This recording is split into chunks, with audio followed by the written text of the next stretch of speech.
Pilipinas! Ano ka kayo? Dahil sa pagbabalik ng Pilipinas Got Talent! Ang pinakamalaking reality talent competition sa telebisyon na Pilipinas Got Talent magbabalik na. Kumpirmado na muling magbabalik ang Pilipinas Got Talent Season 7 sa Kapamilya Network na originally ay hosted ni na Luis Manzano at Billy Crawford. Gayon din ni Tony Gonzaga.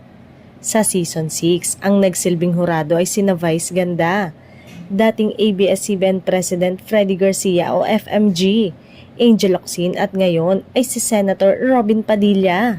Ayon sa kumakalat na chika, ang magiging line-up daw ng mga hurado sa Season 7 ay sina Catriona Gray, Donnie Pangilinan, Catherine Bernardo at Judy Ann Santos.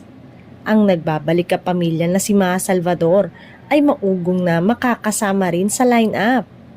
Excited na ang kapamilya fans na muling mapanood ang PGT at syempre, kakaiba rin ang pagsasama-sama ng mga bagong line-up ng hurado. Wala pang kumpirmasyon sa pamunuan ng ABS-CBN tungkol dito. Hindi pa rin nagbibigay ng reaksyon ang mga nabanggit na artista kaugnay nito. Ang huling season ng PGT ay ipinalabas noong 2018 kung saan lumabas ang spiral pole dancer na si Cristel de Catalina bilang grand winner. Kamakailan, isang lokal na spin-off ng franchise ng Got Talent Battle of the Judges na ipinalabas sa GMA noong 2023 na nagpapataas ng competitive landscape para sa mga talent show sa bansa.